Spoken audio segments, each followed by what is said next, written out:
दोस्तों, एक बेहद खूबसूरत पति पत्नी होते हैं। दोनों अपनी शादी से बहुत खुश हो रहे होते हैं। उनकी शादी 19 फरवरी 2023 में हुई थी। दोनों पति पत्नी शादी के 2 साल हो चुके होते हैं, लेकिन अभी तक उनकी कोई संतान नहीं थी। संतान के पीछे कारण ये था कि जो पति था वह पत्नी के साथ संबंध बनाना पसंद नहीं करता था। इसीलिए पत्नी ने उसे कुछ ऐसा बोल दिया और उसके प्राइवेट में पार्ट में कुछ ऐसा कर दिया जिसका आप लोग अंदाज़ा भी नहीं लगा सकते हैं, जो बहुत ही बुरा होता है। चलिए घटना के माध्यम जानते हैं आखिर वह अपने पति को क्या कहती है और उसके प्राइवेट पार्ट में क्या कर देती है। घटना में आगे बढ़ने से पहले बस आप लोगों से एक ही रिक्वेस्ट है, अगर आप लोग चैनल पर नए हैं तो चैनल को सब्सक्राइब कर लीजिएगा, वीडियो को भी लाइक कर दीजिएगा, जिससे मेरा हौसला बढ़ता रहे। नमस्कार, आदाब, सत श्री अकाल। मैं आपका सुमित स्वागत करता हूं सच्ची घटना के एपिसोड 25 में। दोस्तों, यह घटना है उत्तर प्रदेश का एक नगर लगता है मुजफ्फरनगर, वहाँ की है। वहाँ पर जो पति होता है उसका नाम अनुज शर्मा है और जो पत्नी होती है उसका नाम पिंकी है। इन दोनों की शादी बहुत ही धूमधाम से 19 फरवरी 2023 को रात को होती है। दोनों की रस्मों रिवाजों के मुताबिक दूसरे दिन सुहागरात मनाई जाती है। दोनों लोग सुहागरात बहुत ही अच्छे से मनाते हैं। मनाने के बाद लगातार इस तरह के शादी के 2 साल बीत जाते हैं। फिर पता नहीं कहाँ पत्नी को उत्तेजना उत्पन्न होने लगती है, अंदर से उत्तेजना उत्पन्न होने लगती है कि यह जो मेरा पति है वह मेरे साथ संबंध बनाने के लिए पता नहीं क्यों हिचकिचाया करता है।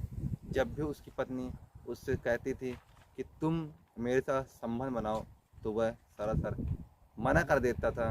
मना करने के बाद वह चुपचाप अपनी माँ के पास जाकर अपनी माँ से लिपट कर सो जाता था। आखिर क्या कारण था कि वह संबंध बनाने के लिए राजी नहीं हो रहा था?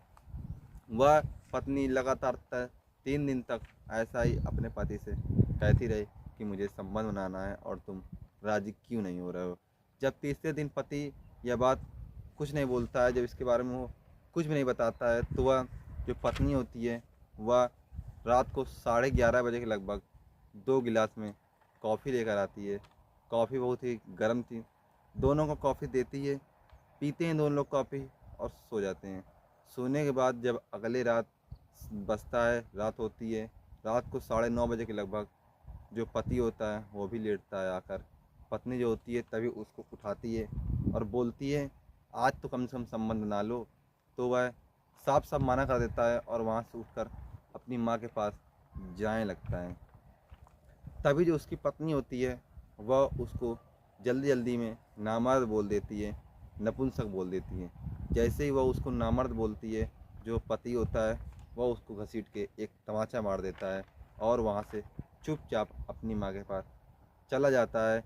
पत्नी जो थी उसकी रोती रहती है, गिड़गिड़ाती रहती है, लेकिन पति जो होता है वह उसके साथ संबंध बनाने के लिए राजी नहीं होता है। तीसरे दिन रात को दस्तक होती है, लगभग 11:30 बजे के लगभग घर में दस्तक होती है। दस्तक होने के बाद वहाँ पर पुलिस आती है। पुलिस आती है जैसे ही, तो वह बताती है कि आपने अपने पति के कॉफ़ी में जहर क्यों मिलाया। वह जैसे ही इतना बात पुलिस बोलती है, तो जो उसकी पत्नी होती है वह हैरानी नज़रों से उन दोनों पुलिस वालों को देखती रह जाती है कि लगभग रात को 11:30 बजे ये लोग मेरे घर आकर आधी रात में ऐसी बात क्यों पूछ रहे हैं।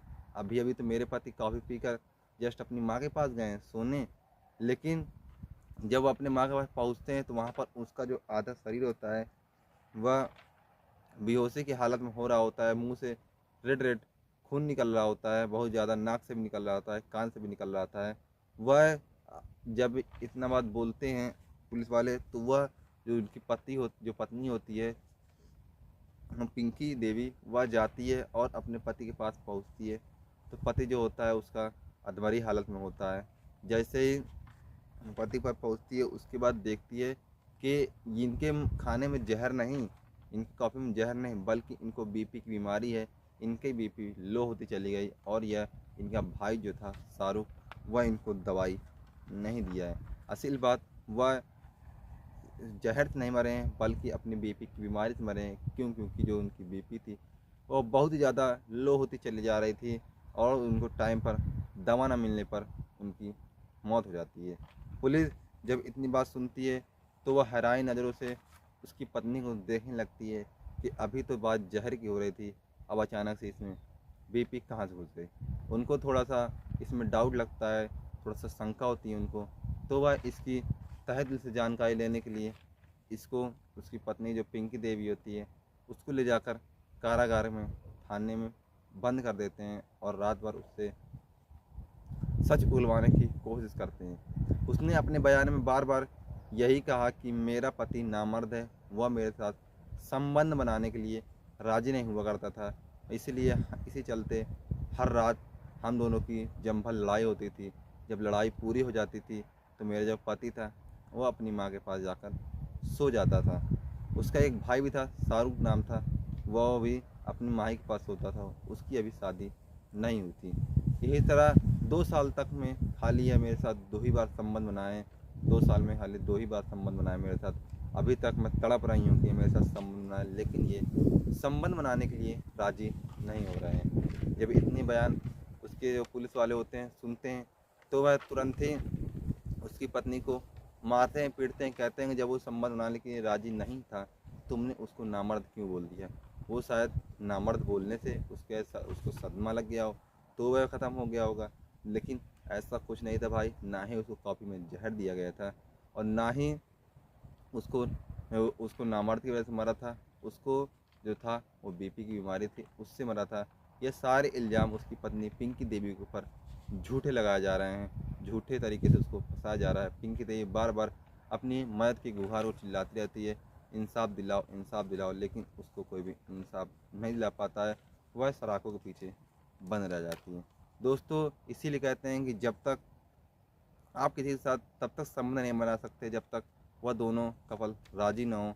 और इसमें एक लड़की राज़ी होती है, लड़का राज़ी नहीं होता है। लड़का क्या कारण था वह राज़ी नहीं हो रहा था, यह तो भाई मैं भी नहीं जान पा रहा हूँ। बाकी अगर आप लोग को पता लगे तो आप लोग कमेंट करके ज़रूर बताइएगा। मेरा यह कहानी का सुनाने का उद्देश्य आप लोगों को ठेस पहुँचाना नहीं है, बल्कि आप लोगों को एक सही जानकारी देना है कि आप लोग जहाँ भी रहें सतर्क रहें, अलर्ट रहें और इस तरह की सच्ची जानकारियों से सुनकर अपने घरों में सचेत रहें। बाकी मैं आपको सुमित मिलूँगा इस तरह की एक और सच्ची और दिल दहला देने वाली अच्छी घटना के साथ। तब तक लिए विदा लेता हूँ। जय श्री राम।